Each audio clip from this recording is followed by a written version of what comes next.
오늘 우리가 겪고 있는 인류의 고통, 오늘날 비극, 이 어디로부터 출발한 것이냐. 이게 그냥 우연히 일어난 게 아니라는 거예요.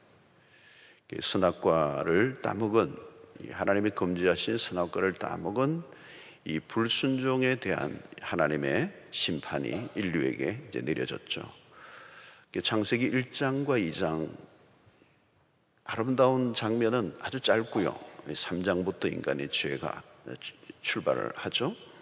이 죄의 범죄에 대한 하나님의 심판, 그것은 한 개인에게만 주어진 게 아닙니다. 아담과 하와에게만 주어진 게 아니고 아담은 인류의 대표자로서 그 죄를 지었고 또 그 죄에 대한 심판이 온 인류에게 미쳐졌다는 겁니다. 그래서 그의 불순종으로 인류에게 이 파국적인 심판이 주어졌는데 우리는 그것을 가리켜서 저주라고 합니다. 하나님이 저주를 내리셨다는 거죠. 그래서 인간에게는 근원적으로 피할 수 없는 고통, 인류에게 이 저주가 내려져 있는 겁니다. 이런 죄로 인하여 가져온 것이 뭐냐면 하나님과의 단절입니다. 하나님으로부터 등을 돌린 인생, 하나님과 단절된 인생은 저주가 불가피한 것입니다. 왜냐하면 모든 생명과 복의 근원은 하나님이신데 그 하나님과 단절된 삶은 저주를 가져오게 된다는 거예요. 자, 오늘 이 세상에 미쳐진 불순종으로 인한 죄의 그 결과에 대한 심판, 그 저주가 어떤 것인가? 크게 세 가지입니다. 첫 번째는 여자에게 임한 저주죠. 16절에 보면 또 여자에게 이르시되 내가 내게 임신하는 고통을 크게 더하리니 내가 수고하고 자식을 낳을 것이며 너는 남편을 원하고 남편은 너를 다스릴 것이니라 하시고 그랬어요. 이게 첫 번째 저주인데 여자에게 임한 저주예요. 첫 번째는 뭡니까? 임신하는 고통이에요. 수고하고 자식을 낳는 겁니다. 출산의 고통이에요.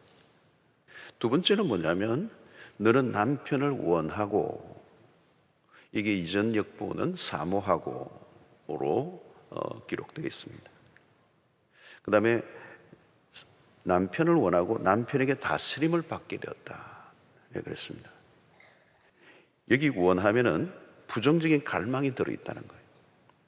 다르게 표현하면 주도권을 지려고 한다라는 의미가 있어요. 마치 주인을 전복시키고 싶어하는 반란의 마음과도 같은 것입니다. 여자는 남자의 주도적 권위에 대한 거부감을 가지고 있다는 거예요. 그래서 저항하려고 하는 거죠. 남자는 그런 여자의 욕망을 제거하려고 하는, 억제하려고 하는 그 사이에 남자와 여자 사이에 뭐가 일어납니까? 긴장과 갈등의 관계가 일어난다. 본래 하나님이 만드신 남녀 관계는 완벽했습니다. 서로 깊이 사랑하도록 만들었어요. 그런데 타락으로 인하여 남녀의 관계에 왜곡이 일어났다는 겁니다. 누가 지배를 하고 지배를 당하는 관계 속에 행복이 있을까요? 그게 사랑이 가능할까요? 불가능한 거죠. 자, 이런 현상들이 모두가 뭐냐면 저주의 결과입니다. 부부의 관계 속에 서로 막 이기려고 하고 싸우고 투쟁하는 게 뭐냐? 그 저주의 결과예요. 그게 자체가 저주예요. 하나님이 그렇게 만들지 않았다는 거예요. 가장 건강해야 될 관계가 뭐냐? 부부의 관계거든.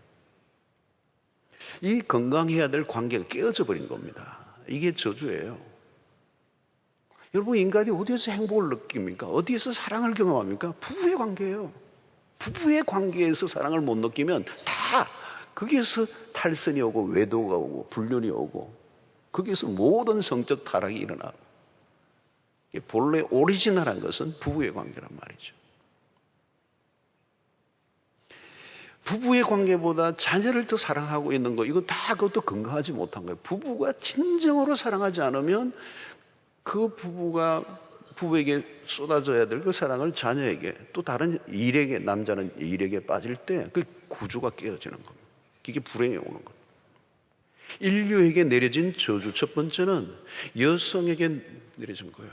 남자를 원하고 또 남자의 다스림을 받는, 이 저주가 가정에 생겼고 이 가정들이 고통을 하는 것이죠. 그리고 여성들이 고통하는 것이죠. 두 번째는 남자에게 내려진 저주입니다. 가장 중한 저주는 남자에게 내려졌어요. 17절을 보면 아담에게 이르시되 내가 내 아내의 말을 듣고 내가 내게 먹지 말라 한 나무의 열매를 먹었은즉 땅은 너로 말미암아 저주를 받고 너는 내 평생에 수고하여야 그 소산을 먹으리라. 아담은 하나님이 주신 말씀에 대해서 매우 수동적이었습니다. 아내의 말을 듣고, 이걸 지금 하나님이 지적하고 있어요. 자기가 아내를 말을 듣는 게 아니고 하나님의 말씀을 직접적으로 수여한 사람은 아담이에요. 아담이 자신이 하나님의 말씀을 직접적으로 이 선악을 알게 하는 나무를 먹지 말라는 이 명령을 받은, 직접적으로 수여받은 자로서 가정을 책임져야 할 위치에서 수동적으로 행동했다는 거예요. 적극적으로 행동하지 않았다는 거예요.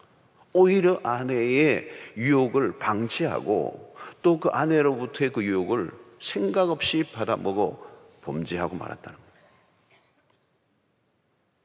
그러니까 역사의 매우 중요한 시점에 몸을 숨긴 거나 다름이 없다는 거예요. 여러분, 가정은 남성이 바로 서 있어야 됩니다.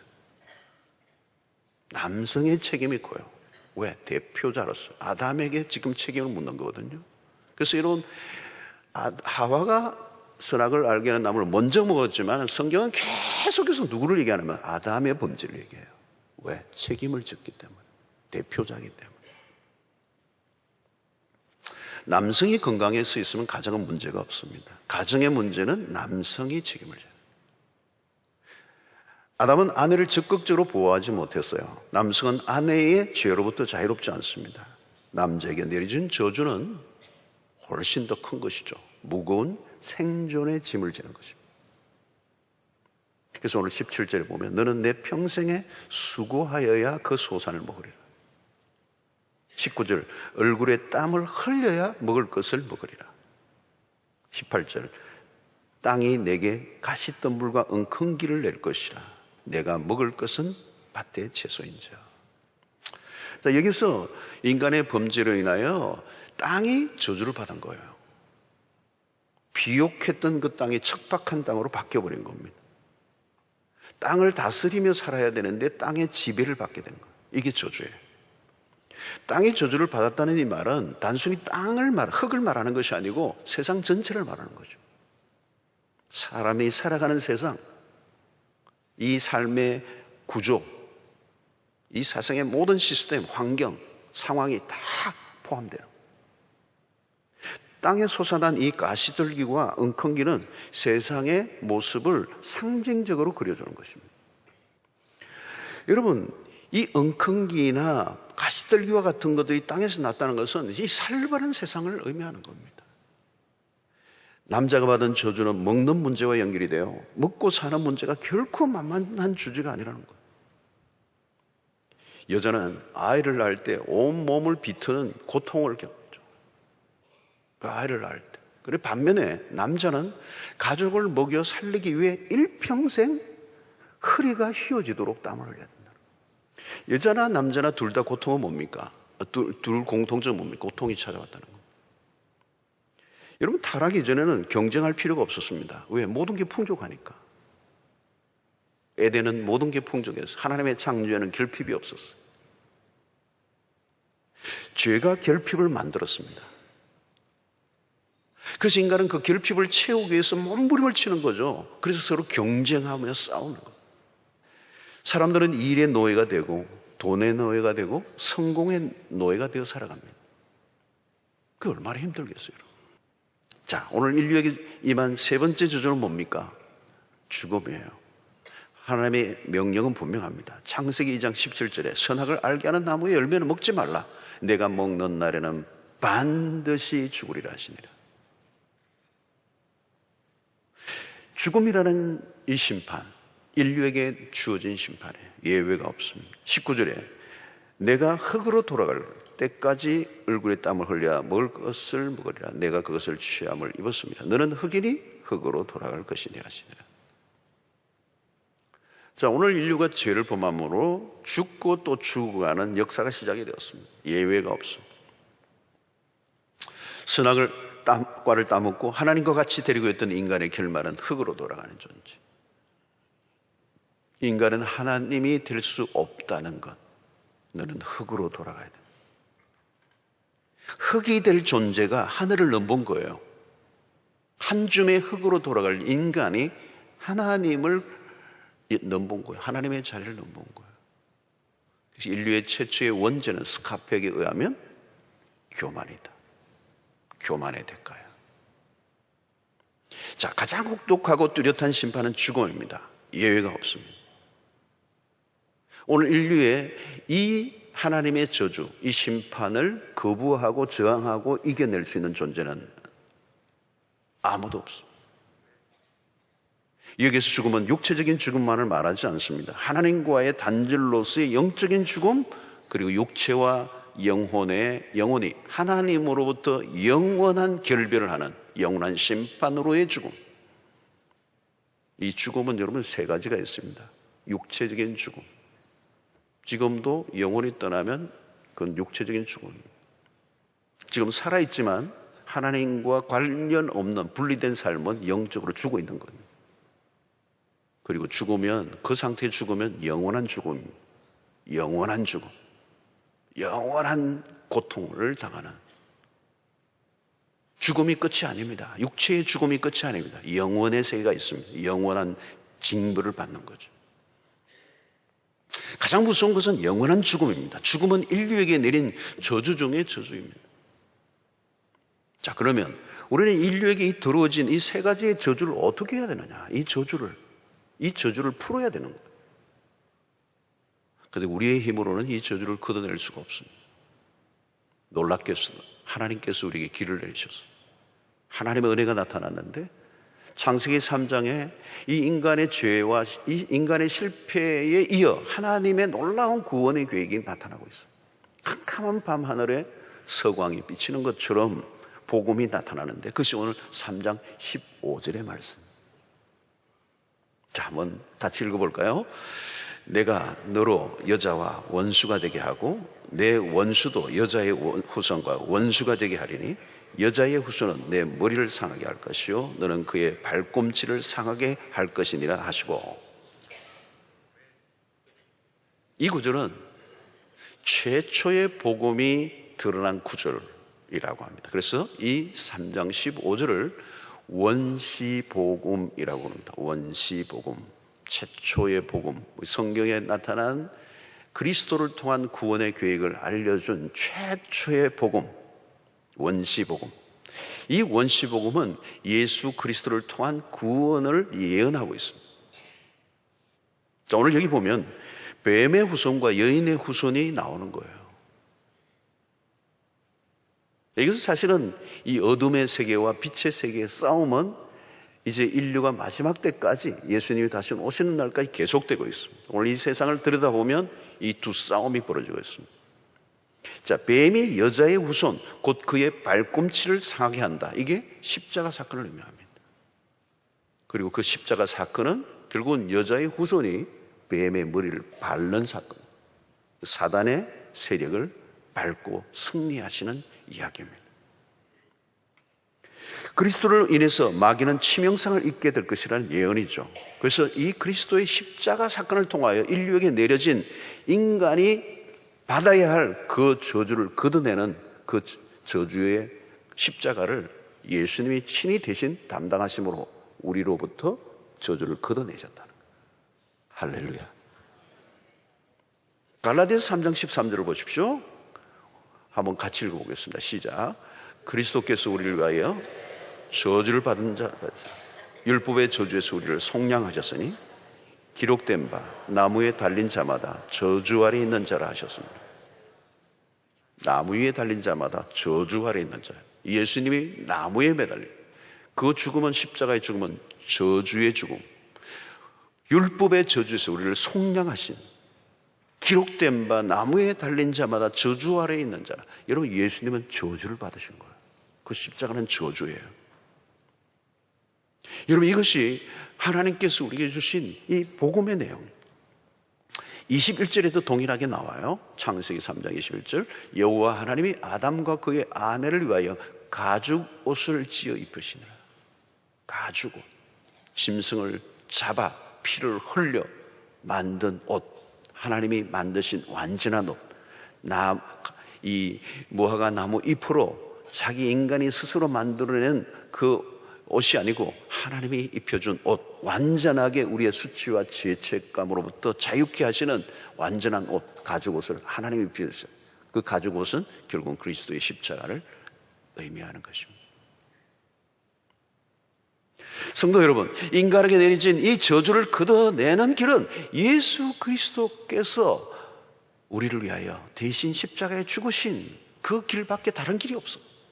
그러니까 하나님이 그 길을 선택하신 거예요. 아들을 십자가에 매다시는 그 일을 아버지가 선택하신 거예요. 그 길이 아니면 인간에게 내려진 이 저주를 걷어낼 수 있는 길이 없기 때문에. 이제 우리는 여러분 믿음으로 그 그리스도를 받아들이고 붙들면 우리에게 내려진 저주가 풀려지고 저주에서 복으로 바뀌게 되는 위대한 역사가 일어나는 것입니다. 이게 복음이에요.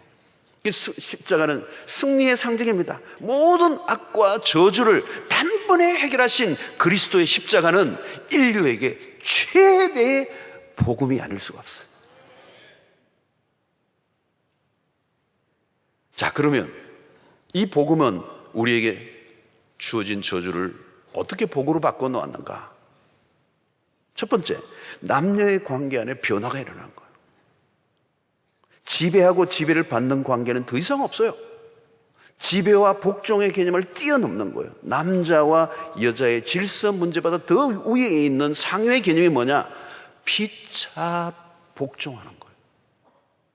그래서 에베소서 5장 21절, 남편과 아내에 대한 교훈을 바울이 설명하기 전에 가장 먼저 21절 이 구절부터 시작하는 거예요. 그리스도를 경외함으로 피차 복종하라. 새로운 관계를 설정한 겁니다. 누가 누구 위에 있는 게 아니에요. 누가 누구를 지배하고 조종하는 게 아니에요. 피차 복종하라. 상호 복종이에요. 그리스도 안에 들어가면 더 이상 위아래 개념이 없어요. 서로에 대한 즐거운 섬김이 있는 겁니다. 어떻게 하면 지배할까? 어떻게 하면 내가 높아질까? 어떻게 하면 내가 주도권을 가질까? 어떻게 하면 내가 군림할까? 이게 아니에요. 어떻게 하면 더 사랑할까? 어떻게 하면 내가 더 섬길 수 있을까? 할렐루야. 여러분, 죄는 지배와 통제라면 복음은 사랑과 섬김의 태도예요. 여러분들도 어떻습니까? 복음 아래 살고 있습니까? 아니면 아직도 저주 아래 살아가는 모습입니까? 회복되는 은혜가 있게 되기를 축원합니다. 다투는 거, 지배하는 거, 그건 저주의 모습이에요. 두 번째는 복음으로 회복되면 이 일은 소명이 된다는 거예요. 즐거운 노동을 할 수가 있어요. 마지못해 일을 하는 게 아니라 입에 풀칠을 하기 위한 노동이 아니라 생계만에 매달려 산다면 그건 밥벌이죠, 밥벌이. 인간이 일평생 밥벌이만 하다가 산다는 건 저주예요. 일이 소명이 되어야 된다는 거예요. 본래 하나님은 당신의 일을 인간에게 맡기신 겁니다. 그 노동이 저주가 아니었어요. 죄를 짓기 전에. 노동은 축복의 일부입니다. 하나님을 위한 일이 될 수 있다는 거예요. 지금도 마찬가지입니다. 빵을 구워 팔지만 이웃을 사랑하고 섬기는 실천의 장이 되어야 됩니다. 무엇을 하든지 마음으로 최선을 다하고 그 모습에서 아름다운 그리스도인의 모습을 드러낼 수만 있다면 그건 멋진 거예요. 직업에 귀천이 없다고 그러잖아요. 이게 종교개혁가들의 정신입니다. 마틴 루터가 종교개혁을 할 때 그 독일의 귀족들에게 과함이라고 하는 이런 글들을 읽어보면요, 이제는 왕이나 아니면 저 청소부나 똑같다는 거예요. 직업에 차이가 없다는 거예요. 귀천에 모두가 하나님으로부터 위임받은 귀중한 임무다. 여러분, 그리스도 안에서는 죽음도 축복이 됩니다. 세 번째예요. 죽음은 우리가 받은 마지막 선물이에요. 복음 안에 들어오면 육체의 죽음이 두렵지 않아요. 부활의 소망. 그리스도 안에서 주어지는 이 축복은 영원한 안식입니다. 그래서 죽음은 잠자는 것과 같다고 그랬어요. 주 안에서 죽는 자들이 복이 있다고 그랬습니다. 그래서 그리스도는 슬픈 장례식이 아니에요. 그래서 예수 믿는 사람들의 장례식은 사실은 천국 관송 예배예요. 그리스도 안에 들어가면 저주는 축복이 된다는 것이죠. 왜 그렇습니까? 그리스도 안에 부활이 있기 때문에. 여러분, 예수님이 십자가를 지실 때 머리에 가시면류관을 쳤었어요. 이 가시면류관, 엉컹기와 가시떨기를 떠올리게 합니다. 우리의 저주를 담당하신 가시면류관으로 우리가 모든 저주로부터 자유를 얻게 됐다는 거예요. 육체적 죽음이 끝이 아니에요. 그 위에 심판이 진짜 심판입니다. 그리스도 안에 죽은 자들은 영광스러운 부활이 기다리고 있는 겁니다. 그리스도 안에서 죽는 자들은 영광스러운 부활이 기다려요. 그런 면에서 그리스도인의 삶은 해피 엔딩이 된다. 해피 엔딩. 여러분, 예수 믿는 사람은요, 언제든지 죽을 준비가 되어 있는 사람이에요. 에덴에서 추방된 인간이었지만 그리스도로 인해 우리가 갈 곳은 영원한 에덴, 계시록에서 소개된 새 하늘과 새 땅입니다. 하나님을 피하여 도망쳤던 인간이 영원히 하나님과 대면하여 사는 복을 누리게 되는 것입니다. 우리는 언젠가 새 몸을 입게 될 것입니다. 그러나 여전히 우리의 삶에는 저주의 잔재가 남아있어요. 왜 그런가 하면 하나님의 나라가 아직 완전히 도래하지 않았기 때문입니다. 그래서 우리는 하나님의 나라에 대한 두 가지 굉장히 중요한 개념은 already, 이미 임한 하나님의 나라, 예수 그리스도가 오심으로 시작이 됐어요.